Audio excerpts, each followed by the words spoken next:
Boa noite para todos. Que Jesus, o amigo incondicional das nossas almas, permita-nos sempre alcançar a própria paz. Doutrina espírita, ela é portentosa, não me canso de dizer.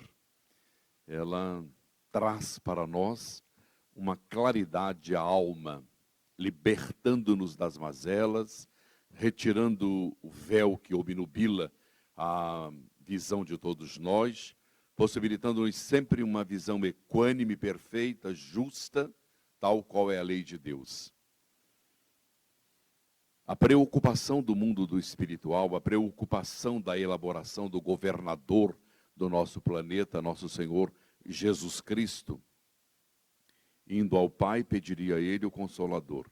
Eis que de volta estamos à mercê, às voltas do Consolador. Uma luz nova acendeu na alma, como um archote divino, como uma candeia, não mais debaixo do alqueire, mas no velador, para que todos nós possamos ver, sentir. Tem que ter olhos de ver e ouvidos de ouvir. Se nós não alcançamos os olhos de ver e os ouvidos de ouvir, é-nos muito difícil às vezes. É portanto que nosso Senhor Jesus Cristo vem e coloca-nos parábolas. Parábolas são historietas. São historietas vivas no dia a dia da existência e em situações nosso Senhor Jesus Cristo usava das parábolas. Se usasse com toda a clareza à época, talvez nós que lá estivéssemos ainda não entenderíamos bolufas daquilo que fora dito. Então a parábola, ela assentava em um grupo de pessoas. Caía perfeitamente como luva de pelica e para o entendimento. Para outros, talvez, tivessem uma visão muito maior ou dilatada daquilo que nosso Senhor houvera dito. Cada um de nós vai ter uma apreciação. E eu digo isso porque fui no aniversário do Chico Xavier uma vez, aos 90 anos de idade, cheguei à residência e entrando para cumprimentá-lo, dar um abraço, uma beijoca, e lá estava o homem estudando o livro dos Espíritos e o Evangelho segundo o Espiritismo. E eu já havia lido bastante, mas jamais eu tinha chegado ao ponto de observar física quântica no Evangelho de Nosso Senhor e no livro dos Espíritos. E lá estava uma palavra dele, uma visão dele, uma visão que eu não consigo enxergar até hoje. Nós somos cegos diante da luz, que era Chico Xavier, e mostrava uma equação que Dantes jamais tinha entendido ou apercebido. Filho pródigo. É-nos também de grande valia para a nossa vida. Porque toda a doutrina, todo o ensinamento da doutrina, ele tem que corroborar com a nossa vida diária. Não adianta nós viajarmos pelos astros, pelo mundo cósmico, pelas galáxias, pelos planetas habitados, entrarmos em contato com os seres que lá vivem, que lá têm a sua estrutura, para chegarmos a alguma conclusão disto ou daquilo. Nós precisamos pisar no chão. Dizem os Espíritos no Evangelho segundo o Espiritismo, vivei como vivem os homens do vosso mundo. Vivei como vivem os homens do vosso mundo. Embora tendes de compreender que do mundo não sois. Nós não estamos aqui então, somos de passagem. Por uma fração de segundo, estamos aqui. No Dealbar, sempre anelando um futuro melhor. Parábola do filho pródigo.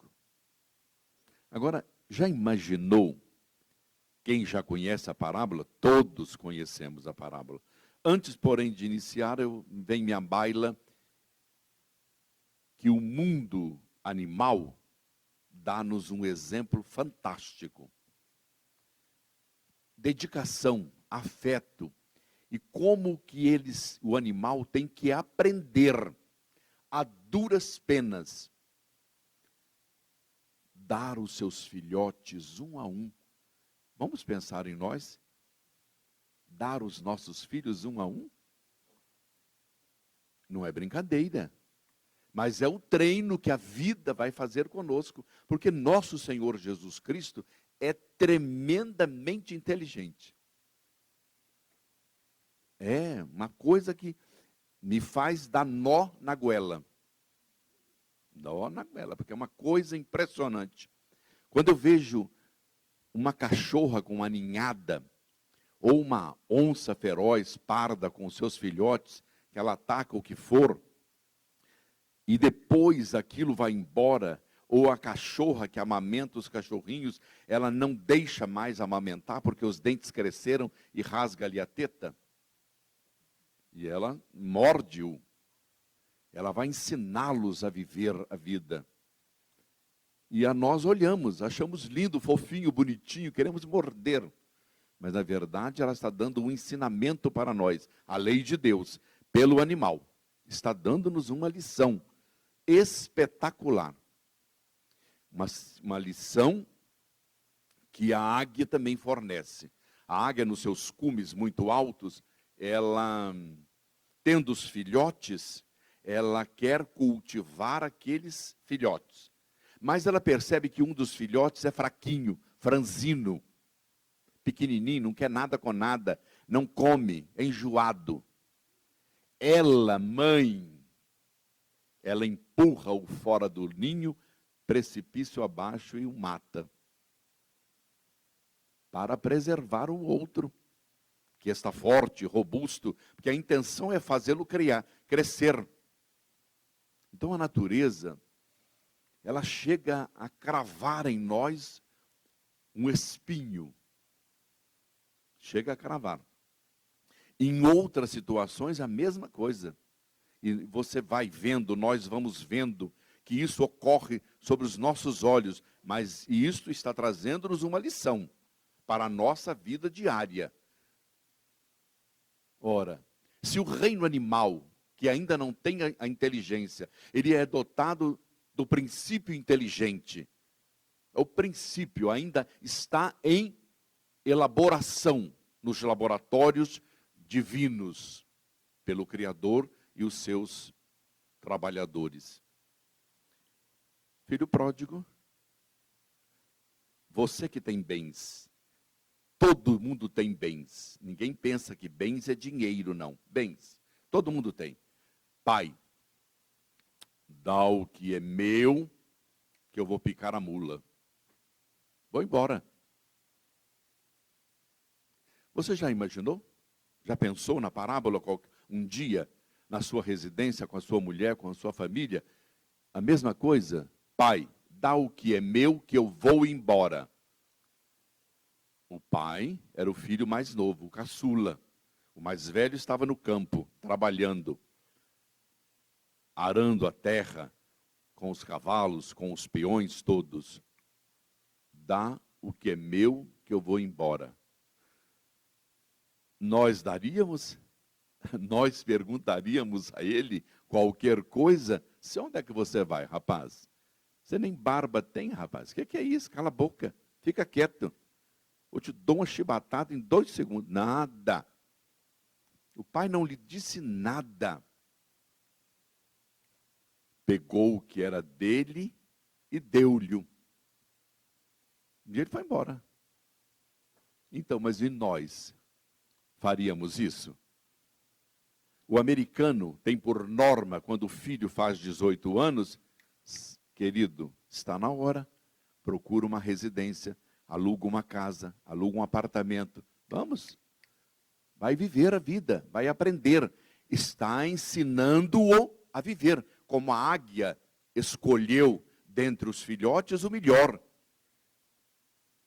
E o americano também, ele forja que o indivíduo também cresça. Todo americano, não, por norma, que ele também faça a sua vida. Qual que é o sentido real da nossa vida? É ensinar o outro a crescer, é prover o indivíduo de recursos dentro da infância, que é a menor célula da sociedade, a mais importante. A família é a hora da instrução. Por isso que nós estamos lá com 32 evangelizadoras dando aulas de evangelização, para formar, para formatar, para criar condições, criar lastros, onde o pai e a mãe corroboram no sentido de que a criança cresça com bases orientadoras, seguras, onde se possa pisar com segurança. Então, desta forma, nós vamos observando que muitos pais, e eu digo isso porque eu conheço, nos meus 70 anos eu conheço, eu vivo a família, não permite o crescimento dos filhos. Eu tenho tios que eu fico com pena. Não, pena coisa nenhuma. Eu entendo que é assim, porque o ser humano é assim. Nós somos ainda, lembrando o livro dos Espíritos, qual o maior mal da sociedade em que vivemos? É o egoísmo. Vocês já viram o Allan Kardec, não? Os Espíritos do Senhor colocar que o maior mal da nossa sociedade está no sexo, na droga, na cachaça, na safadeza, no político? Não. Não está em lugar nenhum. Está no egoísmo que deixa obnubilada a visão do homem, que estanca a sua visão diante do próximo, de ter um ato de bondade, de fraternidade, de solidariedade, de amizade, de apiedar-se do outro, de ter compaixão pelo outro, de tomar-se de amor pelo outro. Nesse exato momento, nós vamos vendo que o pai, por um egoísmo exacerbado, pelo peso da posse, ou até mesmo de libertar o filho. Ora, pai, dá o que é meu. Está um ensinamento de nosso Senhor Jesus Cristo. Não é um ensinamento do Silvio Santos, não. É nosso Senhor Jesus Cristo. Então, nesse momento, nós temos que pensar na nossa prole. Porque qual é o sentido da vida? É induzi-los, fazê-los avançar, fazê-los criar um patamar, dar-lhes condições. Mas ele é inseguro, ele não tem, mas temos que o preparar. Os filhos são glebas de terra, ou são argila na mão do oleiro, que são os pais, para desenvolvê-lo. E aí entrarmos dentro do sentido real da parábola. Dá o que é meu, que eu vou-me embora. Instrua-me, orienta-me, esclareça-me, ajuda-me a desenvolver para que eu administre a minha vida. Agora nós vamos criando, sem ter condições de que eles se desenvolvam. Não é preciso desenvolver. Não estou dizendo com isso, numa outra parcela, que você não leve o seu filho à escola, mas às vezes é preciso que você o deixe caminhar também até a escola. Porque todos nós, na era em que eu estou, e a Isabel 80 anos, nós andávamos. A Isabel vinha de charrete do sítio do pai. Ela sozinha numa charrete com 15 aninhos de idade. Ora, os pais tinham um propósito. Não estou dizendo que os pais modernos de hoje não têm propósitos. Têm e são louváveis. Mas é preciso que nós atentemos para que estes se desenvolvam. Se ele estava pedindo dinheiro para ir embora, o pai fez isto. Os outros que eu conheço e que são da minha família, alguns, e que outros prendem os filhos e não nos deixam crescer, vão chegar numa maturidade inaptos a um trabalho, porque com o recurso amoedado que o pai tem, não o ajuda a desenvolver a capacidade que lhe é própria. É um talento. Esta casa, o Maria de Nazaré, o Lar Beneficente Celina, com os membros da nossa casa que são extraordinários. Já temos 9 que fizeram cursos. O último que está sendo formado agora pela casa é um moço que a mãe mora aqui, e ele está em medicina no Paraguai. Aqui não dá para pagar, mas está formado. E outros tantos que fizeram curso. São 9 pessoas, seres humanos, que estão dando conta, cuidando da sua família. Pai, dá o que é meu. Ora, você vê virtude na criança, no jovem, tem que estimular, tem que ajudar. Porque é que estamos reunidos? Para quê? Qual a finalidade de reunirmos-nos? Ver o sol nascer e dizer que belos raios tem o sol? Não. Então a vida está chamando-nos. Meus amigos, esse jovem foi, como todos os jovens, vão. Mas lá na frente, na caminhada que todos nós sabemos que não é fácil, ele, sem estrutura, caiu em si. Teve um momento de reflexão. Porque o que ocorreu com ele é o que está ocorrendo com as nossas crianças na evangelização infanto-juvenil. Eles estão recebendo uma base. E esta base eles a terão grafada na alma. Vão lembrar-se. Ah, Divaldinho, o meu não aparece. Calma. Existem momentos na educação, na fase da criança, na faixa etária de cada um. Mas o que você plantou, você amanhã colherá bons frutos. Eles retornam. Os meninos criados aqui pela evangelização, não, pela creche também, inúmeros, não dá para avaliar agora o número de crianças, hoje, aos 38, aos 40, retornam à obra pedindo, quero estudar o Espiritismo. Não é por ser o Espiritismo, foi a base com que mantiveram aqui dentro. A escolaridade. Foi isso que fez o moço retornar. Lembrou do quê? Da casa paterna. Meu Deus, na casa do meu pai, os empregados comem melhor do que eu. Almoço, o café da manhã, o café da tarde. Ah, não. E eu aqui estou comendo lavagem dos porcos.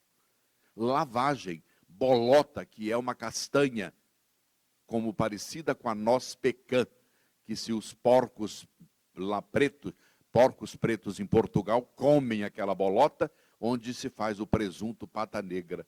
E o nosso irmão comia com os porcos a bolota, porque é uma castanha suculenta. Não vou comer mais castanha, muito menos com os porcos. Mas os porcos faziam companhia a ele também. Ele lembrou que tinha na casa dele uma cama maravilhosa. Ele lembrou que tinha um pai que o amava. Lembrou-se de tudo. Foi isso que o fez voltar. As bases maravilhosas dessa estrutura. E retorna. Ora, quando o pai o avista, foi a alegria total. Era o filho retornando outra vez. Foi aquela alegria. E o pai dá uma ordem aos funcionários. Mandem abater o melhor novilho, o melhor servo, organiza um banquete, roupas novas ao meu filho, anel para colocar no dedo, e aquela festa que seria dada na noite do retorno do rebento. E foi uma alegria. Foi uma alegria do filho ao receber, ao ser recebido de braços abertos pelo pai, numa euforia, num desejo enorme da alegria do retorno à casa. Nesse momento, vem lá vindo da roça, sujo, fedendo, suado, descabelado, o filho mais velho. Pergunta ao empregado: o que é que está acontecendo em casa? Por que tanta euforia? O que é que está acontecendo? É seu irmão, ele voltou. Meu irmão voltou? Veio roubar-me outra vez. Já levou o que é dele, agora vem roubar o que é meu? E o seu pai, e o empregado, né, adora uma fofoca, seu pai mandou fazer uma festa, mandou abater um novilho. Um novilho, sim, senhor, e mandou fazer outras cositas mais. Não é possível. E ele ficou possesso. Livro dos Espíritos. Qual o maior mal da humanidade? Egoísmo. Ele se sentiu lesado, sem ter tirado nada dele, porque o pai deu o que era do outro, o dele estava guardado. Ficou possesso, raivoso, não quis entrar lá para falar com o irmão. Ele estava injuriado, insatisfeito, como nós ficamos também. Papai protege o fulano, é tudo para ele. Eu tenho que ficar de olho na fortuna que papai tem, porque o papai vai dar para o outro.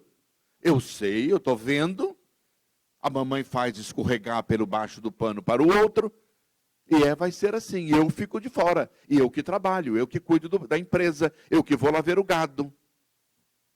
Vê como o egoísmo é o maior mal da sociedade humana? É o egoísmo. Ele vai empanando a sua visão, a nossa visão, ele vai tirando o cerne da nossa vida, e nós ficamos sem ver navios. A festa foi extrema. A alegria de ter o filho de retorno à casa. Tudo muito bem. Acabou a festa. Todo mundo aquietou-se. Pela manhã, o pai chama o filho. Ô, meu filho, você não imagina a alegria de recebê-lo outra vez. Mas você tem que saber que o dinheiro seu, você gastou. Não tem um centavo mais. Nada, nada, nada, nada. O que tem, tudo é do seu irmão. Portanto, você tem enxada, tem os aparatos todos, tem a gleba de terra, que você pode ganhar o salário com o suor do seu trabalho. Vedes como é? Agora eu tenho um filho, mando estudar no Rio de Janeiro. Ora, se eu não for ao Rio, todos os meses vão passar a perna no meu filho e em mim, porque ele é inexperiente. Lógico que vão. O mundo é uma coisa maravilhosa. O mundo não está em bancarrota, como dizem. A família não está destruída, mas é preciso olhar com os olhos de ver. É preciso ter essa capacidade que é desenvolvida pelo sentido gigantesco das mães, que olham um rebento e diz: menino, o que é que você tem? Mamãe está vendo que está diferente. Então é isto que gerencia melhor a estrutura da família. E aí então começa a saga dele trabalhar. Ora, toda essa alegria do filho que retorna, e o outro, os dois têm que aprender com o ensinamento. O que é egoísta demasiadamente, ele tem que aprender a ser companheiro do outro. Não pode querer passar a perna no outro, como muitos querem fazê-lo numa sociedade como a nossa, onde o ganho em cima do outro, há que nós todos temos que pensar e refazer a posição nossa diante da existência, para entender que em honra e glória para Deus, que não castiga, que não pune, mas que dá o amor a mancheias a qualquer um dos filhos. A alegria do retorno à casa paterna, o recebimento pelo pai é como Deus nos ama, como Deus nos acolhe, como Deus nos envolve, como o Senhor da vida espera pacientemente até que nós tomemos conhecimento e libertemo-nos das mazelas que trazemos do antanho. Então, a parábola do semeador, ou do filho pródigo, quero desculpar, ela é extraordinária nos dias atuais. Ela está ligada em tudo na vida. Se nós formos ter aulas do Evangelho, no estudo laborioso e desenvolver a temática, nós iremos encontrar lances no grupo, porque cada um, se fosse comentar, tê-lo-ia feito de outra forma, porque tem uma capacidade a mais, uma visão a mais, gerencia melhor a estrutura até da psicologia do jovem que foi, dizendo que ele era imaturo ou perdulário, que gastava tudo aquilo. Ora, mas a condição com que ele apresenta como ir embora e viver a vida à balda, cair na esbórnia, mas fê-lo pensar, que ao passo se ele ficasse em casa, façamos uma análise rápida, ele ficaria frustrado, insatisfeito, briguento, revoltado, ele não estaria bem, ficaria no estado depressivo, ou melancólico, ou meditabundo, ficaria depauperado, cairia no ostracismo, podendo até chegar às vias do suicídio por insatisfação, infelicidade. Então, como é que você vai prender um filho? Custa, não estou dizendo como regra, porque cada pai sabe a cria que tem. Cada pai. Agora, é preciso entender que é preciso este impulsionamento. Por isso que Allan Kardec coloca no Livro dos Espíritos que a única e verdadeira missão é paternidade e maternidade. A única. Porque filho, meus amigos, você tem que olhar, você tem que ver como é que ele age, como é que ele reage, como é que ele pensa, como é que ele estrutura. Quando ele é calado, você tem que chegar nele, conversar, falar, tirar. Você tem que estimulá-lo à vida aqui fora, não deixá-lo trancado dentro do quarto, não deixá-lo preso. Tem que ter. É um maior benefício que pode ser feito em favor dos filhos. Agora, nós também temos que ter a cuidade que teve o pai do filho pródigo. Pai, me dá o que é meu, que eu vou embora. Mas era maior de idade. E o pai entendeu que ele queria experienciar. E ele foi. Se ele fosse menor, não deixá-lo ir jamais. Jamais. Porque não é o momento, mas no momento exato, ele liberta. No momento exato, muitos pais prendem o filho, deixam-nos atados, querem que ele curse aquilo que o pai quer, ou aquilo que a mãe quer.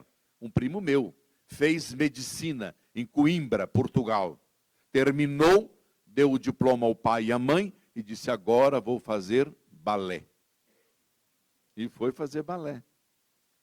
E é felicíssimo fazendo balé. E entregou para o pai e para a mãe o diploma de medicina, que está na gaveta. Minha tia com 98 anos hoje, cansada, e a vida é assim. Criou uma amargura que não criou com o filho pródigo. O filho pródigo libertou-se, porque foi, colheu as experiências, passou pelas, eu ia falar passas do Algarve, que isso é em Portugal, não é? Passou pelo fundo da navalha. Já é nosso. Então, vale a pena para todos nós comungarmos a nossa doutrina. As reuniões de quinta-feira são estudos nobres, valorosos, mas é preciso estudar. É preciso estudar. A nossa doutrina requer estudo, porque não é por dizer eu creio, não. É preciso estudar, é preciso entender o mecanismo, porque na hora das dificuldades, dos dissabores, das provas, quando um filho te enfrenta, quando o outro diz eu vou embora com meu namorado, tem 19 anos, você vai ser, minutinho, eu não vou te proibir, você pode ir, mas você vai saber o que é, não vou te mandar mesada. Mas que pai que não manda mesada, compra um apartamento para os dois morarem ainda. Então nós temos que repensar, nós temos que fazê-los crescer, porque eu, pai, amanhã não estarei aqui, nem você, mãe. Então as experiências são para nos fazer e nos permitir crescer. Então, que este ensinamento da parábola do filho pródigo, ele possa ainda perlustrar a nossa vida, abrindo os horizontes da nossa alma, para adquirirmos as realidades tão importantes da nossa vida. Que Jesus nos abençoe e guarde-nos em sua paz.